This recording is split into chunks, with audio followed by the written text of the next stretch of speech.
Mic लगा रहे हैं। हेलो फ्रेंड्स, जय श्री कृष्णा।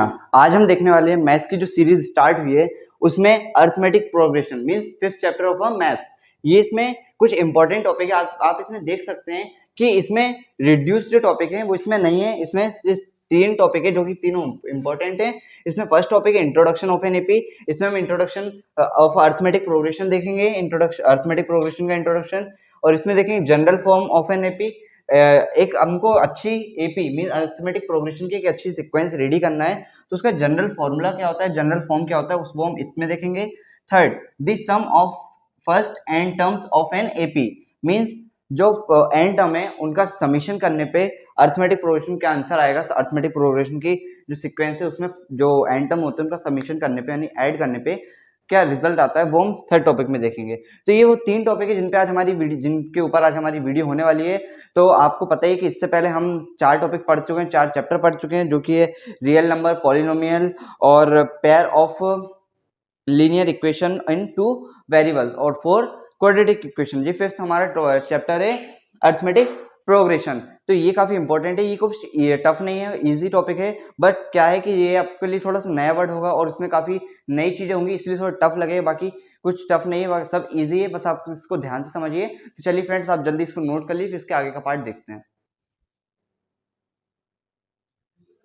तो फ्रेंड्स, आप देख सकते हैं इसमें फर्स्ट टॉपिक जो हमारा है इंट्रोडक्शन ऑफ अरिथमेटिक प्रोग्रेशन। ये काफ़ी इंपॉर्टेंट टॉपिक है। इसमें अगर इसकी डेफिनेशन की बात करें तो ये डेफिनेशन क्या बोलता है, एन अरिथमेटिक प्रोग्रेशन और या फिर इसको बोल सकते हैं arithmetic sequence is a sequence of number means numbers का सीक्वेंस है such that the difference between मतलब इनके बीच का difference the consecutive terms is constant means जो कंसेक्यूटिव टर्म्स के बीच का जो डिफरेंस है वो कांस्टेंट रहता है किसमें, अरिथमेटिक प्रोग्रेशन में। तो अगर इसमें की पॉइंट की जो बात करें तो वो की पॉइंट यही है, the difference between the consecutive terms is constant. यही की पॉइंट होता है अरिथमेटिक प्रोग्रेशन में। अगर आपको पता करना है ये अरिथमेटिक प्रोग्रेशन की इसका सीक्वेंस है या फिर किस चीज का, तो उसमें बस आप कॉमन डिफरेंस देख लीजिए दो कंसेक्यूटिव टर्म्स का। कंसेक्यूटिव टर्म्स मींस जो फर्स्ट टर्म है उसके बाद जो नेक्स्ट टर्म है, फिर जो नेक्स्ट टर्म उसके बाद, मतलब जो लगातार जो टर्म्स होती हैं उनके बीच का डिफरेंस चेक कर लीजिए। अगर वो सेम आ रहा है, कांस्टेंट आ रहा है, तो वो आप बोल सकते हो उसको डायरेक्ट कि ये एक अरिथमेटिक प्रोग्रेशन है। तो आप डायरेक्ट इसको बता सकते हैं। इसमें अगर एक एग्जांपल की बात करें, अगर एक सीक्वेंस लेते हैं 2 4 6 8, तो आप देख सकते हैं ये हमारे पास एक अरिथमेटिक प्रोग्रेशन का सीक्वेंस है। कैसे पता है ये अरिथमेटिक प्रोग्रेशन का सीक्वेंस है? आप देख सकते हैं कि इन दोनों जो कंसेक्यूटिव टर्म है इनके बीच में कॉमन डिफरेंस सेम है। इसके बीच में कॉमन डिफरेंस 2, इन 4 और 6 के बीच कॉमन डिफरेंस 2, 6 और 8 के बीच कॉमन डिफरेंस 2। तो आप देख सकते हैं ये हमारा अरिथमेटिक प्रोग्रेशन की सीक्वेंस है क्योंकि इनके बीच में कंसेक्यूटिव टर्म्स के बीच में कॉमन डिफरेंस 2 है, मतलब सेम है। अगर इसमें फर्स्ट टर्म की बात करें, इस सीक्वेंस से पहला टर्म कौन सा है, फर्स्ट टर्म 2 है, तो इसको ए बोल देते हैं या फिर इसी को A1 भी बोल देते हैं।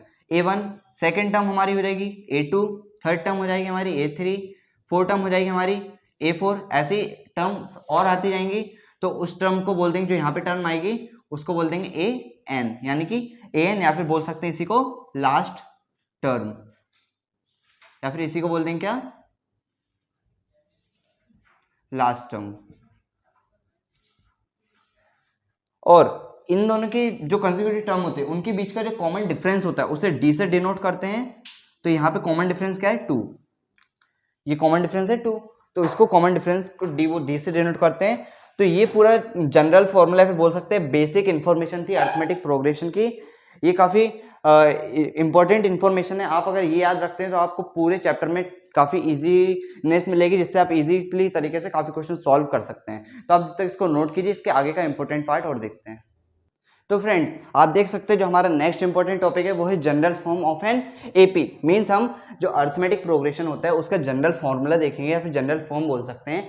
कि अगर जैसे कि आपको बोल दिया जाए कि आपको एक फर्स्ट टर्म दे दी जाए, फर्स्ट टर्म बोले तो ए दे दिया जाए और कॉमन डिफरेंस मींस डी दे दिया जाए, तो आप सिर्फ इन दोनों चीजों की हेल्प से आप कैसे एक अच्छी सिक्वेंस रेडी कर सकते हैं अरिथमेटिक प्रोग्रेशन का, वो हम देखेंगे किससे, general form of an AP. आप देख सकते हैं यहाँ पे जनरल फॉर्म दिया है। क्या है जनरल फॉर्म, ए प्लस डी, ए प्लस टू डी। ये क्या है पूरा, ए क्या बता रहा है, हमारा फर्स्ट टर्म है, ए प्लस 2d ये हमारी सेकेंड टर्म बताएगी। ए प्लस 2d हमारी थर्ड टर्म, ए प्लस 3d हमारी फोर्थ टर्म बताएगा। तो ये हमारा एक जनरल फॉर्म है, इससे हम एक अच्छी सीक्वेंस रेडी कर सकते हैं। एग्जाम्पल के लिए हमारे पास आपको पता ही होगा कि फर्स्ट टर्म को क्या बोलते हैं, ए। सेकेंड टर्म को अगर हमें रेडी करना है, मतलब एक सेकेंड टर्म पता करना है क्या होगी, तो उसमें क्या करना पड़ता है, first term plus common difference, बस इतना करना है। थर्ड टर्म रेडी करना है तो first term plus 2d, fourth term ready करना है तो first term plus 3d, fifth term ready करना है तो फर्स्ट टर्म प्लस 4d। अब आप देख सकते हैं कि जब हमें फर्स्ट टर्म रेडी करना था तो इसको ए बोला, जब हमें सेकेंड टर्म रेडी करना था तो हमने क्या लिया 1d, थर्ड टर्म रेडी करना था तो हमने क्या लिया 2d, फोर्थ टर्म रेडी करना था तो हमने क्या लिया 3d। मीन्स आप देख सकते हैं कि जो टर्म हमें रेडी करना है उससे एक कम डिजिट लिया और उसका मल्टीप्लाई किससे कर दिया, कॉमन डिफरेंस से। ऐसे जब हमें फिफ्थ टर्म रेडी करना है तो एक कम किया 4 और उसका मल्टीप्लाई कॉमन डिफरेंस से कर दिया। ऐसे जब हमें एन टर्म पता करना है तो उसमें क्या करेंगे, एन टर्म पता करना है तो फर्स्ट टर्म प्लस एन से एक कम n-1 और कॉमन डिफरेंस का मल्टीप्लाई। तो ये आ गया हमारा, रेडी हो गया कौन सा, एन टर्म। आप यहां से इजीली बता सकते हैं कि एन टर्म की वैल्यू क्या होगी by the help of this formula. तो आप इससे रेडी कर सकते हैं। अब आप ये फॉर्मूला तो आपके पास आ गया, आपको पता चल गया, लेकिन ये कहाँ तक एप्लीकेबल, ये सही है भी या नहीं, इसको क्रॉस चेक करके आप देख सकते हैं। एग्जाम्पल के लिए आपको a इजिकल टू दे दिया 2, d इजिकल टू दे दिया 2, d मतलब कॉमन डिफरेंस। तो आप इससे एक अच्छी सीक्वेंस, अर्थमेटिक प्रोग्रेशन सीक्वेंस कैसे रेडी कर सकते हैं, देखते हैं। देखिए हमारे पास जनरल फॉर्म क्या है, ए प्लस डी, ए प्लस 2d, ए प्लस 3d, ऐसे शोन। ये हमारे पास एक जनरल फॉर्मूला है, फॉर्म है। तो इसमें हमें जरूरत क्या है, ए और डी की, बस इन्हीं चीज की जरूरत है। तो ए आपको पता ही है क्या होता है, a1 तो फर्स्ट टर्म आपको दे के रखिए 2 है। मीन्स अगर आपको फर्स्ट टर्म रेडी करना है तो आपको क्या जरूरत है, ए की। ए क्या है हमारे पास 2 है। सेकेंड टर्म रेडी करनी तो जरूरत क्या होगी, first term plus D. First term क्या है 2, सेकेंड टर्म कॉमन डिफरेंस क्या है 2, तो आंसर क्या जाएगा 4। थर्ड टर्म रेडी करना है तो फर्स्ट टर्म प्लस एक कम 2d, फर्स्ट टर्म क्या है 2 इंटू कॉमन डिफरेंस क्या है 2, 2 2 4, 4 प्लस 2 6। फोर्थ टर्म रेडी करना है तो first term plus fourth term ready करना है तो एक टर्म कम कर देंगे, यानी कि 3d। यहाँ से a क्या है, फर्स्ट टर्म 2 है, फर्स्ट टर्म हमको दे के रखा है ना 2 ये, और कॉमन 3 का मल्टीप्लाई करेंगे किससे, कॉमन डिफरेंस है, d क्या है 2। तो यहाँ से आंसर क्या आ जाएगा 2 प्लस 6 और इसका आंसर आ जाएगा 8। तो आप देख सकते हैं यहाँ से हमने फर्स्ट टर्म रेडी कर, फर्स्ट टर्म का आंसर क्या है 2, सेकंड टर्म का क्या आ गया 4, थर्ड टर्म का क्या आ गया 6, फोर्थ टर्म का क्या आ गया 8। ऐसे ही अगर आपसे पूछ लिया जाए 8 10 बताओ, मतलब 10 टर्म, तो आप क्या करेंगे, फर्स्ट टर्म प्लस एक टर्म कम 9d, फर्स्ट टर्म क्या है 2 प्लस 9 इंटू कॉमन डिफरेंस क्या है 2, तो 9 2 18, 18 और 2 20। तो आप देख सकते हैं यहाँ से हमने इस जनरल फॉर्म की हेल्प से हमने एक अच्छा पूरा सीक्वेंस की वैल्यू निकाली, टर्म्स की वैल्यू निकाल ली है।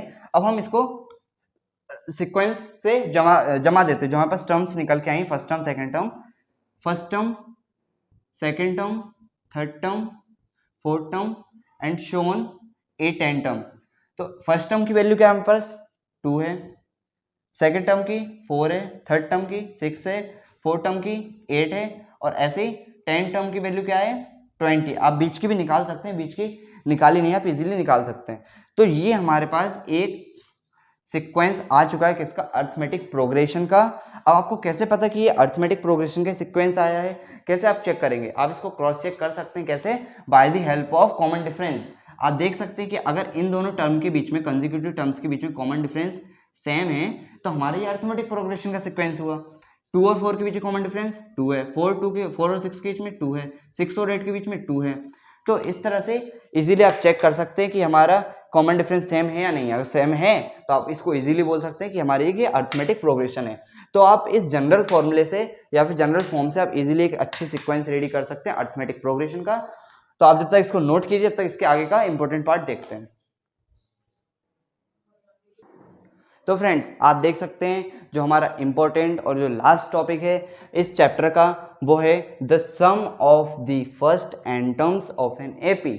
मीन्स आप देख सकते हैं कि इसमें क्या बोल रहा है, द सम ऑफ द, जो टॉपिक का नेम होता है ना उसी में पूरा क्लैरिफाई होता है कि हमें टॉपिक में करना क्या है। इसमें बोला sum of the first n terms, आप सम कर दीजिए एन टर्म्स का of N AP, arithmetic progression के सीक्वेंस में जो टर्म्स है उनका सम कर दीजिए। जिस टर्म तक पूछे, हो सकता है आपके 6 टर्म तक पूछे, 7 टर्म तक, फिर एन टर्म तक पूछे, जिसका भी उनका सम कर दीजिए तो आंसर क्या निकल के आएगा। तो ऐसे तो कभी आपको बहुत बड़ा सीक्वेंस दे दिया जाए तो आप ऐड करते करते रह जाएंगे, पूरा टाइम आपका उसी में चला जाएगा। तो उसके लिए एक फॉर्मूला बनाया गया है या फिर पहले से हमारे पास पहले से रेडी था, जहाँ बुक्स में दिया गया है कि एस एन इजिकल टू क्या होता है, n/2 2a plus into n minus 1 into d. ये हमारे पास एक फॉर्मूला होता है एस एन का। एस एन क्या है यहाँ पर, sum of n terms, sum of n terms, ये बता रहा है n, sum of n terms, और एन आपको ये पता ही है नंबर ऑफ टर्म्स,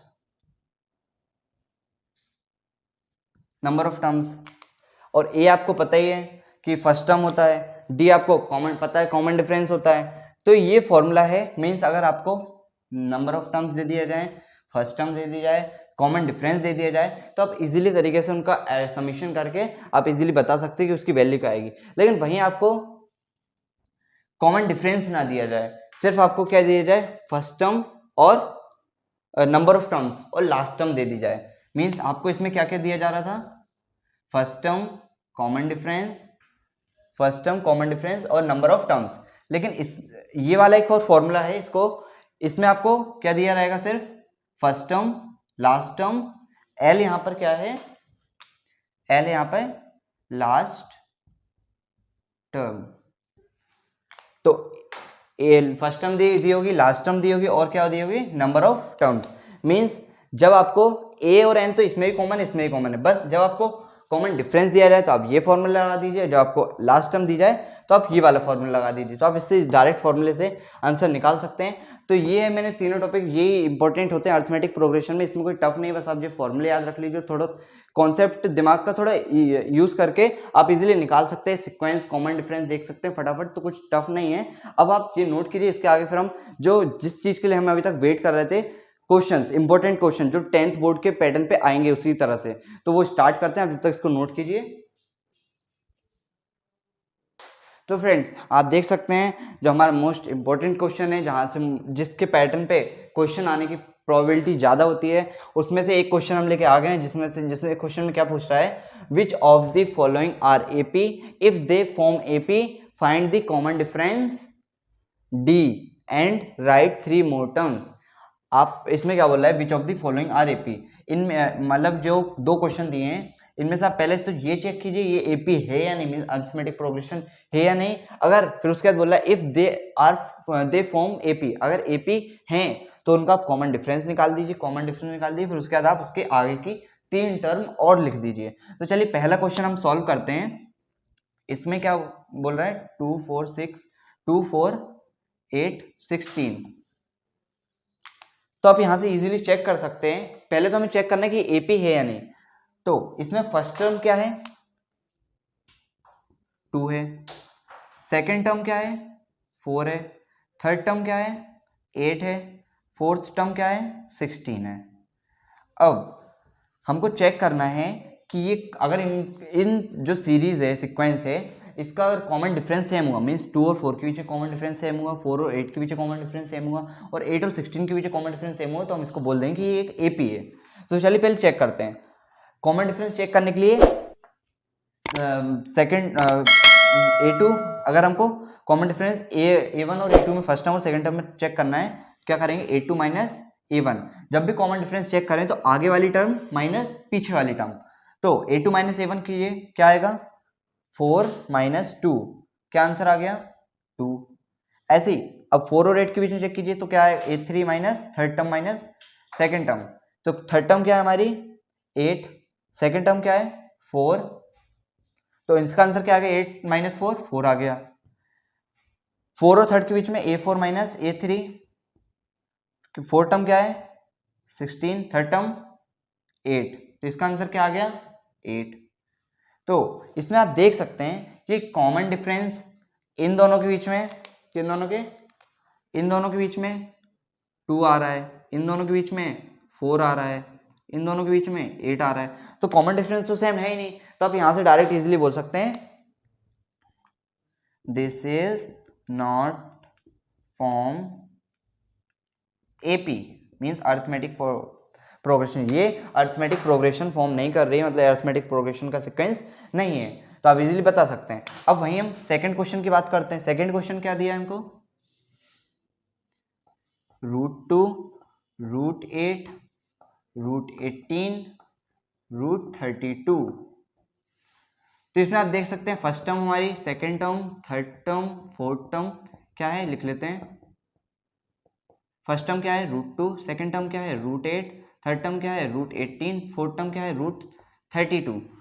तो हमको कॉमन डिफरेंस चेक करना है, कॉमन डिफरेंस मतलब डी चेक करना है। तो क्या होगा common difference, second term minus first term, क्या आंसर आएगा √8 माइनस √2, यही होगा। इसको चेक करते हैं। √8 को कैसे लिख सकते हैं, √8 के अगर आप फैक्टर निकालेंगे फैक्टराइजेशन मेथड से, 8 के क्या होंगे 2 4 ज़ा 8, 2 2 ज़ा 2 और 2 1 ज़ा 2, तो इन दोनों का एक पैर बन जाएगा, मतलब एक 2 इन दोनों से निकल के आएगा और एक 2 वैसे ही वैसा बचा। तो जो एक 2 बच गया खाली, एक जो पैर बन के आ गया वो तो बाहर रह जाएगा और एक 2 जो खाली बचा वो रूट के अंदर ही रह जाएगा। ये दोनों के का पैर बन गया, तो ये दोनों एक 2 बाहर निकल आया, 2 में से एक, और एक 2 वैसे वैसे अंदर रह गया। तो √8 को आप √2 भी लिख सकते हैं, ये आपको पता ही होगा कि आप इस तरह से इसको √8 को 2√2 भी लिख सकते हैं माइनस √2। अब 2√2 में से एक √2 जाएगा तो क्या बचेगा सिर्फ √2, तो इसका कॉमन डिफरेंस आ गया √2। अब ऐसे ही third term minus second term करके देखते हैं। थर्ड टर्म क्या है √18 और √8 माइनस √8, तो √18 का प्राइम फैक्टराइजेशन मेथड से क्या आएगा आंसर, 2 9 18, 3 3 9, 3 1 3, तो इन दोनों का एक पैर बाहर निकल के आ जाएगा और एक √2 अंदर ही रह जाएगा। तो √18 को आप 3√2 भी अंदर ऐसे लिख सकते हैं, 3√2, तो 3√2 माइनस √8 को आपको पता ही, अभी हमने देखा है क्या लिख सकते हैं 2√2, तो 3√2 में से मतलब 3√2 हैं, उसमें से 2√2 जाएंगे, मतलब 3√2 में से 2√2 जाएंगे, तो 1√2 बचेगा, तो आप देख सकते हैं यहाँ से। और ऐसे ही फिर जब a4 माइनस a3 करेंगे, क्या आंसर है √32 माइनस √18, क्या आंसर आएगा, √32 को आप प्राइम फैक्टराइजेशन मेथड से सॉल्व कीजिए, 2 16, 2 8 ज़ा 16, 2 4 ज़ा 8, 2 2 ज़ा 4, 2 1 ज़ा 2, तो इन दोनों का पैर बन के एक 2 बाहर निकल आएगा, इन दोनों का पैर बन के एक 2 बाहर निकल आएगा, और एक जो √2 है वो अंदर ही रह जाएगा, 2 2 ज़ा 4, 4√2। तो आप देख सकते हैं कि हमने जब फैक्टराइजेशन मेथड से निकाला तो √2 अंडर रूट 32 का आंसर क्या है, कैसे अंडर रूट 4√2, 32 को भी 4√2 का ऐसे लिख सकते हो, और आपको पता है 18√2 को अंडर रूट में जो 18 है उसको क्या लिख सकते हैं 3√2 माइनस 3√2 ऐसे लिख सकते हैं। तो आप देख सकते हैं जब 4√2 में से 3√2 जाएंगे तो बचेगा सिर्फ 1√2। तो आप देख सकते हैं कि common difference a2 minus a1 करा, a3 माइनस a2 करा, a4 माइनस a3 करा, तो कॉमन डिफरेंस √2 ही आ रहा है, √2 तो आप देख सकते हैं सिर्फ √2 ही आ रहा है, मीन्स कॉमन डिफरेंस सेम आ रहा है। तो आप यहाँ पे बोल सकते हैं दिस इज फॉर्म एपी, आप इजीली तरीके से यहाँ पे बता सकते हैं कि एक एपी फॉर्म कर रहा है। अब ये तो हो गया हमारे यहाँ तक का सॉल्व कि इसने बोला था चेक करो एपी है या नहीं, चेक कर लिया। उसके बाद बोला if they form AP find the common difference D, हमने कॉमन डिफरेंस भी निकाल लिया। कॉमन डिफरेंस क्या है √2 है। तो इसका कॉमन डिफरेंस क्या है? इस क्वेश्चन में हम तीन चीजें बता रहे हैं। पहले तो हमने बता दी दिस इज फॉर्म एपी, एक ये चीज बता दी। सेकंड, कॉमन डिफरेंस क्या है? √2 है। थर्ड क्या पूछ रहा है? राइट 3 मोर टर्म्स, मतलब 3 और टर्म्स लिख दीजिए। तो आपको पता है कि जब भी हम कोई टर्म लिखते हैं तो उसमें उसका फॉर्मूला क्या होता है आपको पता है कि जैसे हमें कितनी टर्म देके रखी है, A4 तक देके रखी है। अब हमें कौन सी टर्म बनानी है? A5 बनानी है, A6 बनानी है और एक A7। 3 टर्म बनानी, 4 टर्म तो इसने दी थी पहले से, तो A5 टर्म बनानी है। मतलब जो भी टर्म बनानी होती है तो फर्स्ट टर्म प्लस क्या होता है, एक टर्म कम, यानी कि 4 इंटू डी। इसका आंसर क्या आएगा? फर्स्ट टर्म क्या है हमारी? √2 प्लस 4 इंटू कॉमन डिफरेंस क्या है? √2। तो इसका आंसर क्या आ जाएगा? 4√2। ये क्या हो जाएगा? √2, एक √2 है और ये 4√2 है, तो ये क्या हो जाएगा? 5√2। ऐसे ही हमको 6 टर्म बनानी है, पता करनी है, तो फर्स्ट टर्म प्लस 6 है तो एक कम कर दो 5, 6 का एक कम 5D। तो फर्स्ट टर्म क्या है? √2 प्लस 5 इंटू कॉमन डिफरेंस क्या है? √2। तो यहां से 5√2 और एक √2 क्या हो जाएगा? 6√2। ऐसे ही 7 टर्म पता करनी है, तो first term plus 6D, first term क्या है? √2 प्लस 6 इंटू √2, कॉमन डिफरेंस √2 है तो जा जाएगा 7√2। तो आप देख सकते हैं यहाँ से कि हमने इजीली तरीके से इसके 3 आंसर निकाल दिए। ये एक एपी भी है, ये इसका कॉमन डिफरेंस √2 है और उसके आगे की 3 टर्म भी हमने निकाल दी है, 5√2, 6√2, 7√2। मीन्स अगर आप इसके आगे की टर्म अगर इसमें लिखने को बोले तो इसके आगे क्या आएगा? एक आ गया 6√2, √32। अगर आप इसको रूट सॉल्व और कर लेंगे तो आपका इसका आंसर और बढ़ जाएगा। क्या हो जाएगा? √50। इसको आप सॉल्व करेंगे तो क्या आ जाएगा? क्या आ जाएगा? 72। इसको आप सॉल्व करेंगे तो जब 7 का अंदर जाएगा तो 7 इंटू 7 49, 49 का डबल कितना होगा? 98। तो आप इसको यहां पे उठा के 3 आगे टर्म लिखेंगे तो क्या हो जाएगा? √50, √72, √98। तो ये आपका पूरा आंसर कंप्लीट हो गया। आगे की हमने 3 टर्म भी लिख दी। तो आप ऐसे इजी तरीके से आंसर सॉल्व कर सकते हैं। देख सकते हैं आप काफी इजी क्वेश्चन आते हैं, बस आपको थोड़ा सा अच्छे से कॉन्सेप्ट समझने की जरूरत है। तो आप इसको नोट कीजिए, अब तक इसके आगे को और क्वेश्चन देखते हैं।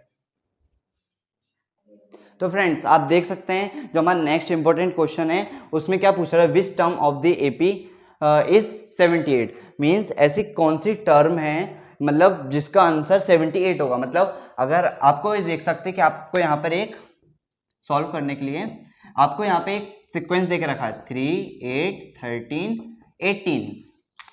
तो आप देख सकते हैं कि हमको एक टर्म देके रखी है, तो इसमें पूछ रहा है जब इसको आगे आप सीक्वेंस को और बढ़ाएंगे तो 78 आएगा कहीं, तो वो कौन सी टर्म पे आएगा। मतलब जैसे यहाँ पे 3 आया है कौन सी टर्म पे? 1 टर्म पे। 8 आया कौन सी? सेकंड टर्म पे। 13 क्या है? थर्ड टर्म पे। 18 क्या है? फोर्थ टर्म पे। तो 78 कौन सी टर्म पे होगा? मीन्स यहाँ पे हमसे क्या पूछा है इनडायरेक्टली? एन पूछा है हमसे कि एन क्या होगा। तो हम पहले तो हमने सीक्वेंस लिख लिया। अब हमें इसको दिया क्या क्या है? गिवन हमको दिया है an इज इक्वल टू 78 है। an हमको 78 दे के रखा है और पूछ क्या रहा है? n पूछ रहा है। a हमको दे के रखा है क्या है? 3 है। पता ही first term common first term a होता है। और कॉमन डिफरेंस क्या है इनके बीच में? आप देख सकते हैं कॉमन डिफरेंस निकालते हैं a2 माइनस a1। a2 क्या है हमारा? 8 है। a1 क्या है हमारा? 3 है। तो आंसर आ गया 5। a3 माइनस a2 करते हैं। a3 क्या है? 13। a2 क्या है? 8। कॉमन डिफरेंस करेंगे तो आप कितना आ जाएगा? 5 आ जाएगा। ऐसे आप और चेक करेंगे तो आपका 5 आ जाएगा कॉमन डिफरेंस। कॉमन डिफरेंस यानी कि डी आपका कॉमन डिफरेंस आ जाएगा 5 आ जाएगा। तो आपको डी भी देखे, डी आपने निकाल लिया है कि 5 आ गया है। अब आपको निकालना क्या है? ए। आपको पता है कि जब हम कोई सी भी टर्म निकालते हैं तो उसके लिए एक फॉर्मूला होता है a n is equal to a first term plus n minus 1 into d. आपको याद होगा कि हमने ये खुद ड्राइव किया था ये वाला फॉर्मूला। कैसे? कि जब हमको पता था जो भी टर्म निकालनी होती है तो फर्स्ट टर्म कर प्लस एक टर्म कम करो n-1 इंटू डी, जब n के लिए, तो वही फॉर्मूला हमको हमारे यूज आ गया है। तो ऐसे ही यूज हो जाते हैं ये फॉर्मूले, तो काफ़ी इंपॉर्टेंट है, आप इसको याद भी रख सकते हो। तो इसमें ए एन हमको दे के रखा है 78 है, रख दिया। ये फर्स्ट टर्म क्या है 3 है, एन निकालना है हमको, कॉमन डिफरेंस 5 है, तो 78 यहीं रखा। अब सिर्फ कैलकुलेशन बची है और कुछ नहीं है, कॉन्सेप्ट जो भी था वो यहीं तक था, डी निकालने का कॉन्सेप्ट था, ए एन क्या है वो पहचानना था, और एन मतलब क्या क्या पूछता है क्या दिया है, ये सब यहीं तक पूरा कॉन्सेप्ट था। अब इसके बाद पूरी कैलकुलेशन है, 3 प्लस 5 को मल्टीप्लाई अंदर करेंगे तो 5n माइनस 5 वन 5 हो जाएगा, तो 78 इज इक्वल टू 3 में से 5 में से 3 जाएगा तो बचेगा क्या माइनस का 2, 5n माइनस 2, 5n ऐसे कैसे रखो, 2 को इस तरफ भेज दो तो आ जाएगा आपका 78 प्लस 2, तो n इज इक्वल टू हो जाएगा 5n इज इक्वल टू हो जाएगा 80, और n इज इक्वल टू हो जाएगा 80 डिवाइडेड बाय 5। तो यहाँ से n की वैल्यू आपकी क्या आ गई, यहाँ से आपकी n की वैल्यू क्या आ जाएगी, n इज इक्वल टू हो जाएगा आपका 16, n इज इक्वल टू क्या जाएगा 16। तो आप ऐसे n की वैल्यू निकाल सकते हैं, मतलब n आपका निकल गया, मतलब जो आपका 78 नंबर पे जो ये आएगा नंबर 78 नंबर, वो आपका कौन सी टर्म पे आएगा 16 नंबर, मतलब ये आप 4 टर्म हो गए, 5 6 7 करते हैं 16 टर्म पे पहुंचेंगे ना तो आपको ये वाला नंबर मिल जाएगा। ये आपको कैसे पता चल गया, इससे n इज इक्वल टू 16 है। तो आप इसको नोट कीजिए, जब तक इसके आगे का 2 को इंपॉर्टेंट क्वेश्चन और देखते हैं। तो फ्रेंड्स आप देख सकते हैं हमारे इस चैप्टर का थर्ड और लास्ट जो इम्पोर्टेंट क्वेश्चन है, इसमें आप देख सकते हैं क्या बोल रहा है कि if an A P means अगर अर्थमेटिक प्रोग्रेशन में फर्स्ट टर्म इज 5, मतलब फर्स्ट टर्म 5 है। पहले हम लिख लेते हैं सॉल्व करने के लिए सब कुछ, पहले लिख लीजिए कि गिवन क्या है हमारे पास। हमें फर्स्ट टर्म दे के रखी है 5 है, कोई सी एपी अर्थमेटिक प्रोग्रेशन सीक्वेंस, उसमें हमें ए दे के रखा है, फर्स्ट टर्म बोला है first term is 5 and last term is 45।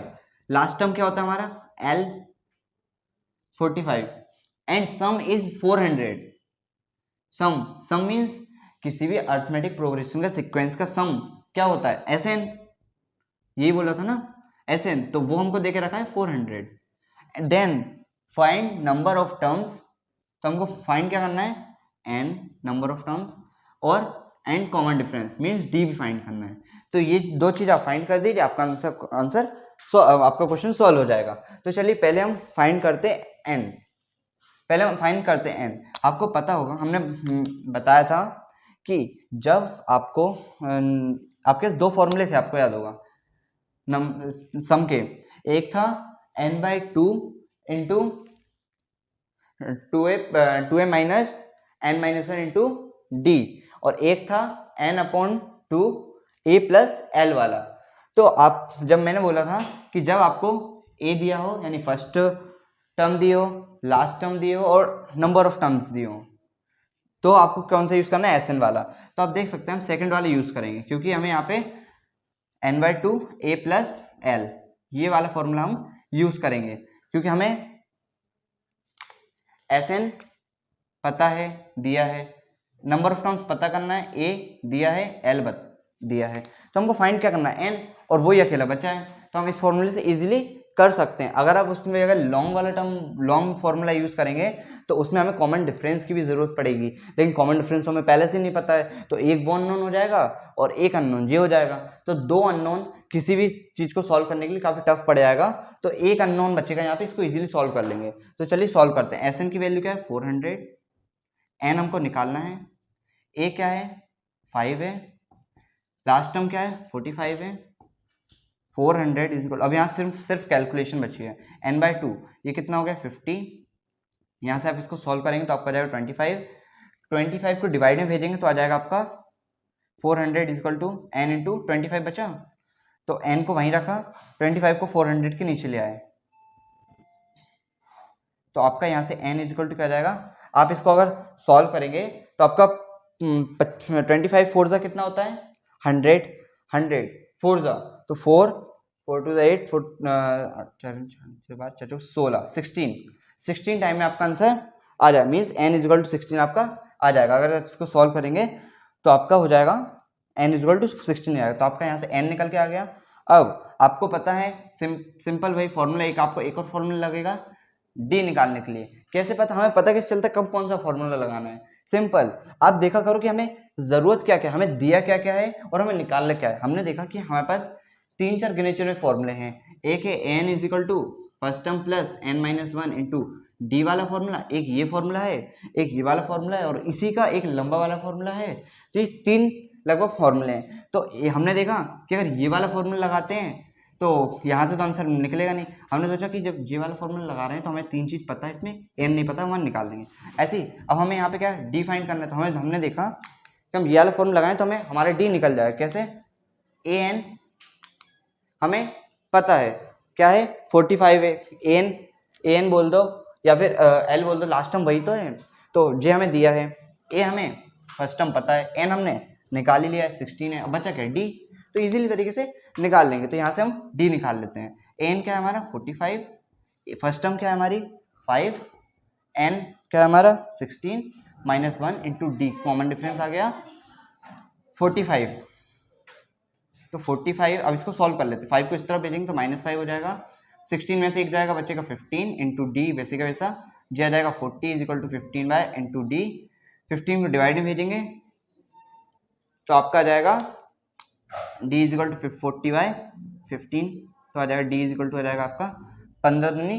ऐसा आप अगर इसको सॉल्व करेंगे, अगर इसको किससे सॉल्व करते हैं तो आपका जाएगा 8/3। 5 की टेबल्स करेंगे तो 5 3 से 15 और 5 8 जा 40, तो आपका कॉमन डिफरेंस भी यहाँ से निकल गया। तो आप देख सकते हैं यहाँ से आप इजीली तरीके से सॉल्व कर सकते हैं। बस आपको थोड़ा चेक करना आना चाहिए कब कौन सा फॉर्मूला अप्लाई करना है, ये आप देख लीजिए थोड़ा सा, और उसके बाद फॉर्मूला याद कर लीजिए, थोड़ा क्वेश्चन समझ लीजिए क्वेश्चन में दिया क्या क्या और हमें निकालना क्या है, किसको क्या बोल रहे हैं। इनने बोला लास्ट टर्म, तो फटाक से क्लिक होना चाहिए लास्ट टर्म मतलब एल, या फिर बोल सकते हैं एन। जहाँ पे एन का यूज करना हो एल का, उस हिसाब से आप देख सकते हैं। और फर्स्ट टर्म बोला है मतलब ए दे के रखा है, सम ऑफ 400 दिया है मतलब सम मतलब एसएन दे के रखा है। तो आप बस थोड़ा क्वेश्चन वर्ड्स को पहचान लीजिए, बाकी और कुछ टफ नहीं है, कुछ टफ नहीं। अगर आपने इस तरह से फॉर्मेट रेडी कर लिया तो इसका फिर कैलकुलेशन नहीं रहती है और कुछ नहीं रहता है। तो फ्रेंड्स आप देख सकते हैं इस चैप्टर में भी हमने काफ़ी इंपॉर्टेंट क्वेश्चन देखे जिनके मिलते जुलते पैटर्न पे बोर्ड में आने की पॉसिबिलिटी बहुत ज़्यादा होती है, चाहे वो सीबीएसई हो फिर एमपी बोर्ड हो। तो आप इसी तरह के और चैप्टर देखना चाहते हैं या फिर आपने पुरानी वीडियोस नहीं देखी हैं तो आप इजीली पहले आके वो देखिए, जिससे आपके काफ़ी कॉन्सेप्ट क्लियर होंगे मैथ्स के और आपको इंपॉर्टेंट क्वेश्चन और मिल पाएंगे।